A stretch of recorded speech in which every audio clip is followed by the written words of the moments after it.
Acórdão publicado. O acórdão é uma decisão que tende a terminar o processo, né? Ela tende a terminar o processo. Por que tende? Porque não obstante ela tenda a terminar o processo, nem sempre é isso que vai ocorrer, né? E o que é a publicação do acórdão?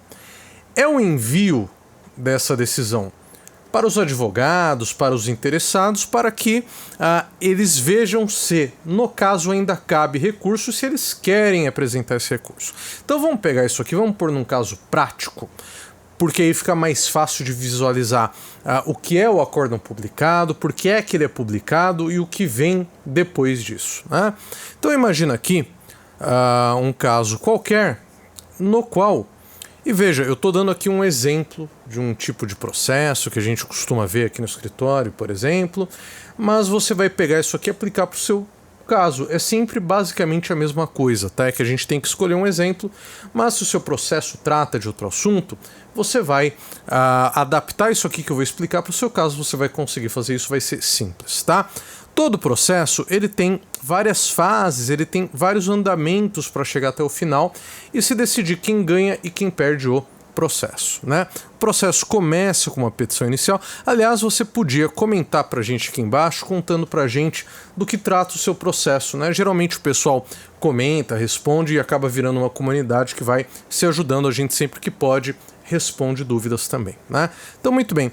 Todo processo começa com uma petição inicial, que é um documento através do qual o seu advogado vai dizer para o juiz o que ocorreu e o que é que ele espera, quais são os pedidos para aquele processo, o que ele quer que o juiz decida que a outra parte tem que dar para ele, né? Então vamos supor aqui um exemplo bem básico, né? Seu nome foi negativado, eu sempre uso esse exemplo porque ele é muito bom.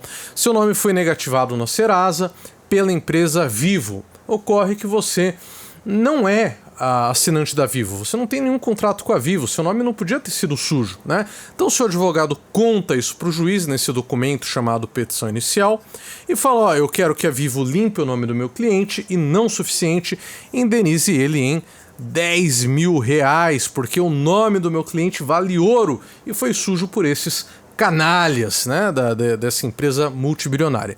Muito bem, o processo vai correr, a Vivo vai se defender, vai ser escutado testemunha se for o caso, vai ser feita perícia no contrato para ver se aquela assinatura é mesmo do seu cliente ou não, etc, etc, até que você chega finalmente à sentença. O que é a sentença? É a primeira decisão potencialmente terminativa do processo, ou seja, a primeira decisão em que o juiz vai dizer, aquele primeiro juiz que pegou o caso vai dizer, olha, o consumidor tá certo e a Vivo tá errada, tem que limpar o nome dele e tem que pagar para ele 10 mil de indenização por dano moral em razão dessa negativação indevida. Muito bem, vindo essa sentença aos autos, ela tem que ser o quê?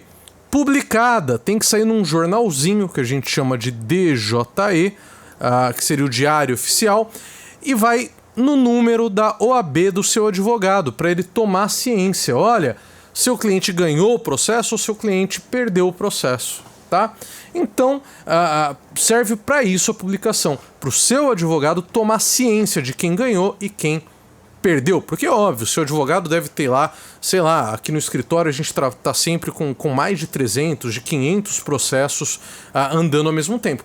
Não dá pra gente entrar em todos os processos todo dia para ver os andamentos, e assim com a maioria dos advogados, com a maioria dos escritórios. Então a gente tem que ser avisado quando um andamento ocorre, e esse aviso vem através das publicações. E a partir do dia em que é publicado uma sentença, uma decisão, seja o que for, que começa a correr o quê? O prazo. Prazo para quê? Prazo para o advogado fazer o que tiver que ser feito. Nesse caso, contra uma sentença, é o prazo para recurso, né? Ou seja, para dizer, esse juiz está doidão, esse juiz fumou crack, ele está falando besteira, eu quero recorrer, eu quero que um outro juiz reveja essa decisão aqui chamada sentença. E, via de regra, quem vai rever essa sentença através do recurso é o tribunal, tá? No tribunal tá o pessoal que é superior ao juiz, tá? Acima dele hierarquicamente, que a gente chama de desembargadores, né?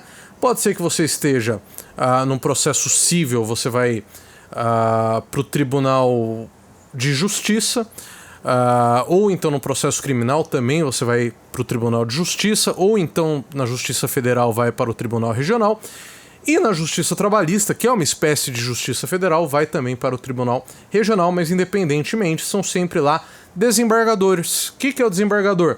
É um juiz de segundo grau, tá? O desembargador é sempre um juiz de segundo grau, e esses desembargadores vão se juntar, geralmente 3 deles, e vão votar. Então, um desembargador vota que sim, a sentença estava correta, o outro vota que não, que a sentença estava errada, tem que refazer tudo, e o terceiro vota que sim, a sentença estava correta.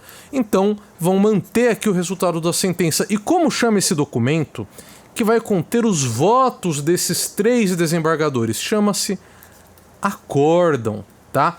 Então, quando você vê no seu processo que um acórdão foi publicado, isso significa que o conjunto de juízes chamado de desembargadores, né, ou de tribunal, os desembargadores compõem o tribunal, já decidiram e já mandaram um aviso para o seu advogado, para os advogados das partes, a respeito de qual foi a decisão contida nesse acórdão.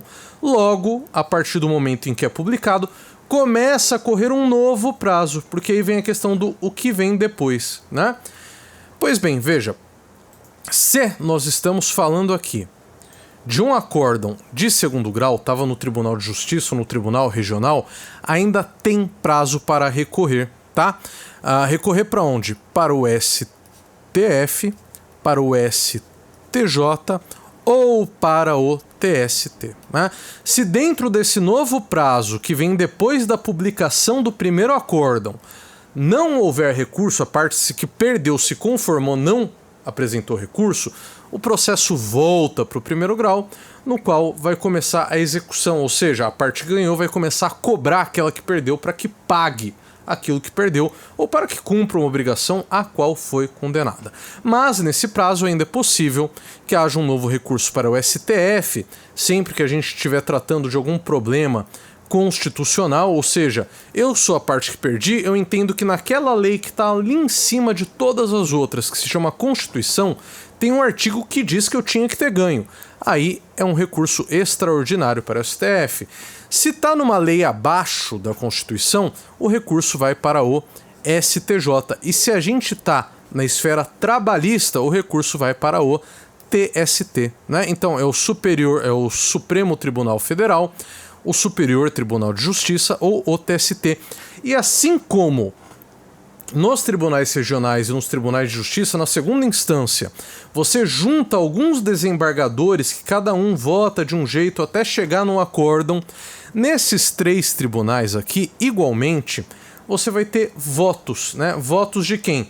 Dos juízes desses tribunais, que a gente vai chamar de ministros, né? Assim como a gente chama nos tribunais do segundo grau de desembargadores, esses juízes, nisso que seria, tecnicamente falando, o terceiro grau, a gente vai chamar de ministros, tá? E eles também, quando votam, vão imprimir o voto deles, vão consignar o voto deles nesse documento chamado acórdão, que vai novamente dizer se as decisões anteriores no processo estavam corretas ou se estavam erradas, ou seja, ou eles mantêm aquelas decisões ou reformam aquelas decisões, né?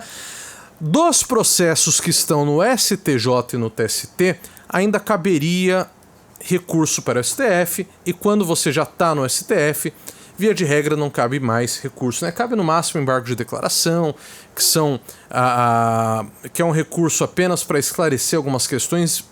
Em 99% dos casos não há mudança no conteúdo. É um recurso que ele tem uma função que ela é meio que complementar, né? Então, depois disso, assim como ocorreria caso não tivesse havido recurso no segundo grau, o processo volta, né? Então, é publicado o acórdão aqui, seja do TST, do STJ ou do STF, que é para o advogado para que o advogado veja nesse prazo se tem mais recurso ou não, se vale a pena apresentar mais recursos ou não. E aí, ultrapassado esse prazo, que começa a contar da publicação do acórdão, ultrapassado esse publicação, não dá, né? Da publicação do acórdão, o processo volta para o primeiro grau para que aquele que sagrou-se vencedor, aquele que ganhou o processo, tome as medidas que entender cabíveis para poder executar a sentença, cumprir a sentença, receber o que entende que tem que receber, tá? A gente deixa sempre aqui um vídeo para você que tem a ver com esse tema desse vídeo. Clica, eu tenho certeza que isso vai te ajudar a entender ainda melhor todas essas questões do seu processo.